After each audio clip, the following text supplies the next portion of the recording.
സമരത്തിന് കോൺഗ്രസ് പിന്തുണയ്ക്കാത്തതിന് കാരണം ഈ സമരത്തിൽ 10 കാര്യങ്ങൾ പറയുന്നുണ്ടെങ്കിൽ അതിൽ 9 കാര്യങ്ങൾക്കും ഉത്തരവാദികളായിട്ടുള്ളത് കേരളം ഭരിക്കുന്ന സംസ്ഥാന സർക്കാരാണ്.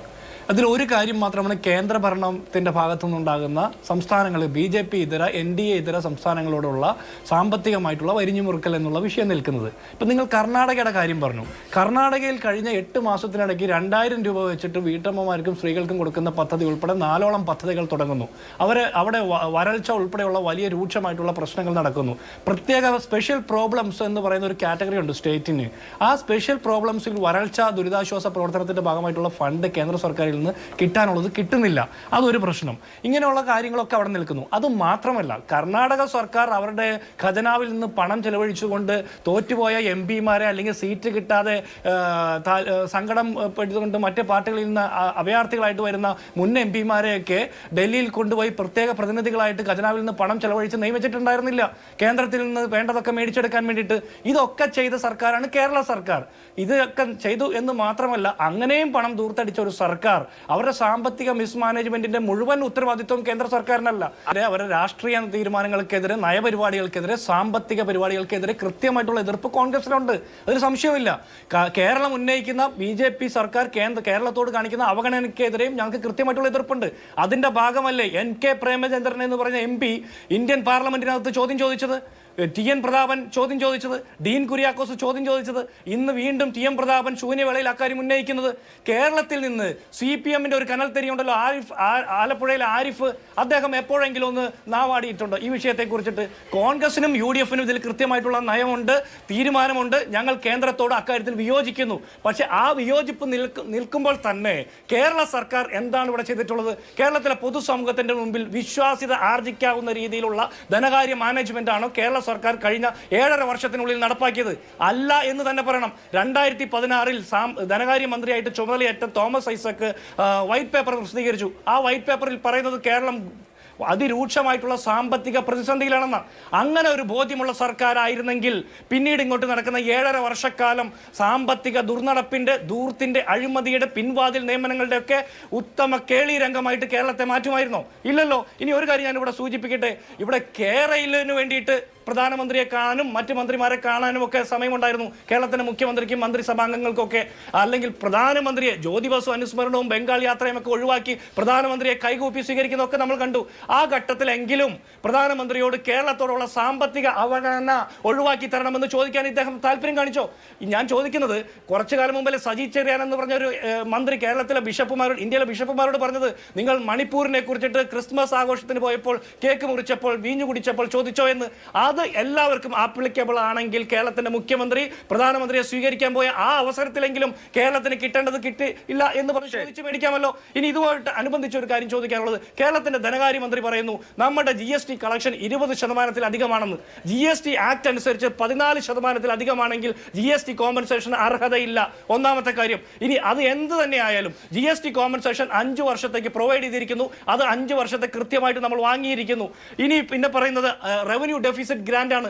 അതും കേരളത്തിന് ഏറ്റവും ഉന്തിയ രീതിയിൽ തന്നെ കിട്ടിയിരിക്കുന്നു. അതും വാങ്ങിയിരിക്കുന്നു.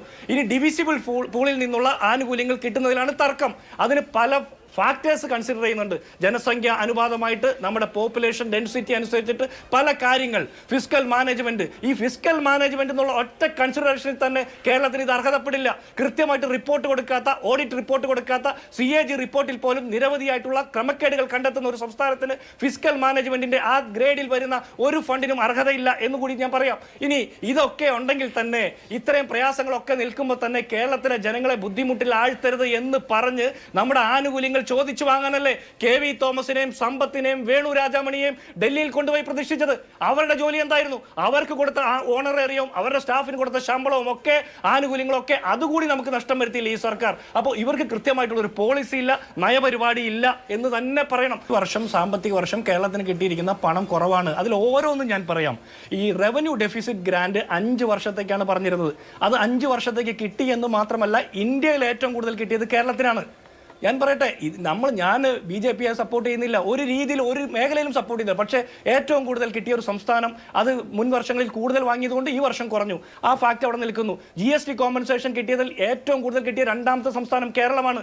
ഈ കിട്ടിയ പണമൊക്കെ ദൂർത്തടിച്ചു. ഇനി നിങ്ങൾ പറഞ്ഞ തദ്ദേശ സ്വയംഭരണ സ്ഥാപനങ്ങൾക്കുള്ള ഗ്രാന്റ് കിട്ടിയെന്ന്, അത് ആദ്യ ഗഡ് കിട്ടിയത് തന്നെ, അതിൽ എൻ്റെ ഇത് കണക്ക് ശരിയാണെങ്കിൽ 239 കോടി രൂപയോളം എന്തോ വരും.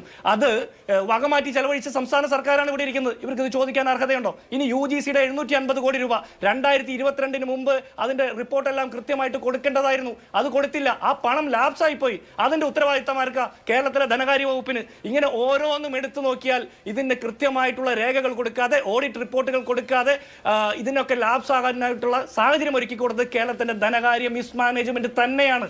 ഇനി ഒരു കാര്യം ചോദിക്കട്ടെ, ഈ കേരളത്തിന്റെ GSDP ഡെറ്റ് റേഷ്യോ കേന്ദ്ര സർക്കാരിന്റെ ഉൾപ്പെടെ ഈ രാജ്യത്തെ, ഈ ലോകത്തെ മുഴുവൻ ഗവൺമെന്റുകളുടെയും ഡെറ്റ് റേഷ്യോ കൂടും.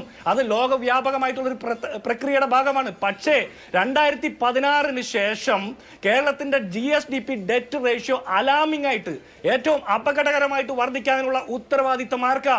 2016 വൈറ്റ് പേപ്പർ പ്രസിദ്ധീകരിച്ച തോമസ് ഐസക് ഉൾപ്പെടെ ഇന്നത്തെ ധനകാര്യമന്ത്രി KN ബാലഗോപാൽ ഉൾപ്പെടെയുള്ള ആളുകൾക്കല്ലേ? ഇവരല്ലേ പറഞ്ഞത് കേരളം വലിയ പ്രതിസന്ധിയിലാണെന്ന്? അങ്ങനെ നിൽക്കുമ്പോൾ വീണ്ടും കടം ഇങ്ങനെ കുമിഞ്ഞു കൂടുന്നതിന്റെ ഉത്തരവാദിത്തമാർക്കാ? എന്തെങ്കിലും വൻകിട പ്രോജക്റ്റുകൾ ഇവിടെ നടപ്പാക്കിയോ? ആളുകൾക്ക് തൊഴിൽ സൗകര്യങ്ങൾ ഇവിടെ ഉറപ്പാക്കിയോ? ആളുകൾക്ക് പെൻഷനും ശമ്പളവും കൊടുക്കാൻ പറ്റാത്ത ഒരു സർക്കാർ. കർണാടകയെ കുറിച്ച് നിങ്ങൾ പറഞ്ഞില്ലേ? കർണാടകയിൽ പെൻഷൻ മുടങ്ങിയിട്ടുണ്ടോ? ഇന്നലെയല്ലേ ഇടുക്കി ജില്ലയിൽ ഒരു 90 വയസ്സായ ഒരു അമ്മ വഴിയിലിരുന്ന് പ്രതിഷേധിച്ചത്? 86 വയസ്സായ മറിയക്കുട്ടി പ്രതിഷേധിച്ചത്? ആ മറ്റ് സംസ്ഥാനങ്ങളിൽ പെൻഷൻ മുടങ്ങുന്നില്ല. മല്ലികാർജുൻ ഖാർഗെ AICC പ്രസിഡന്റ് തൃശ്ശൂർ സമ്മേളനത്തിൽ കൃത്യമായിട്ട് കോൺഗ്രസിന്റെ ആശങ്ക പങ്കുവച്ചിട്ടുണ്ട്. കോൺഗ്രസ് ഭരിക്കുന്ന സംസ്ഥാനങ്ങളിലോ കോൺഗ്രസ് പ്രതിപക്ഷത്തുള്ള സംസ്ഥാനങ്ങളിലോ എല്ലാം ഇക്കാര്യം പറഞ്ഞിട്ടുണ്ട്.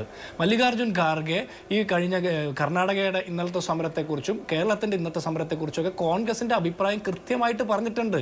കേന്ദ്ര സർക്കാരിന്റെ ഭാഗത്തുനിന്ന്, യൂണിയൻ സർക്കാരിന്റെ ഭാഗത്തുനിന്ന്, നരേന്ദ്രമോദി സർക്കാരിന്റെ ഭാഗത്തുനിന്ന് സംസ്ഥാനങ്ങൾക്ക്, NDA ഇതര സംസ്ഥാനങ്ങളോട് വിവേചനപരമായിട്ടുള്ള നടപടികൾ സ്വീകരിക്കുന്നു. അതിൽ ഏറ്റക്കുറവുകളുണ്ട് എന്ന് തന്നെയാണ്, ഒരു സംശയവുമില്ല.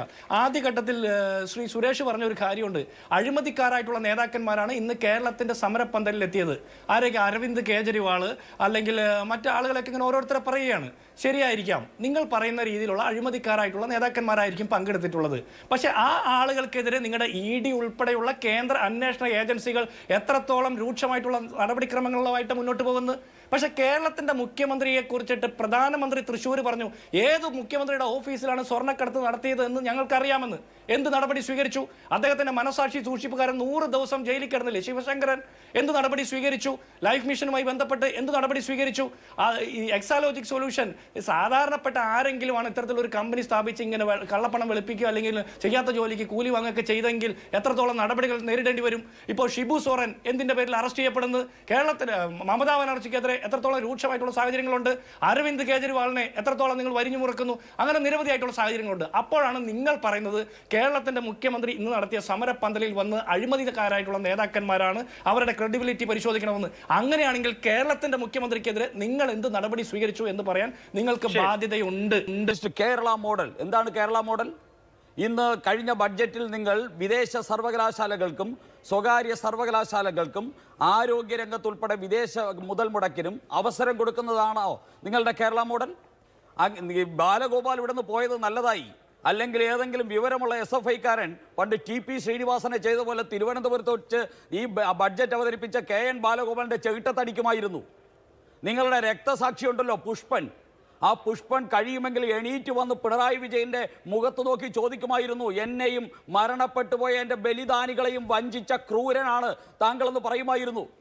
ഈ പാവങ്ങളെയൊക്കെ നിങ്ങൾ തെരുവിലാക്കി രക്തസാക്ഷിയാക്കിയത് ഇവിടെ സ്വാശ്രയ കോളേജിനെതിരെയും സ്വകാര്യ കോളേജിനെതിരെയുമല്ലായിരുന്നോ? നാണമുണ്ടോ നിങ്ങൾക്ക് സ്വന്തം ബലിദാനികളെ പോലും വഞ്ചിച്ച്?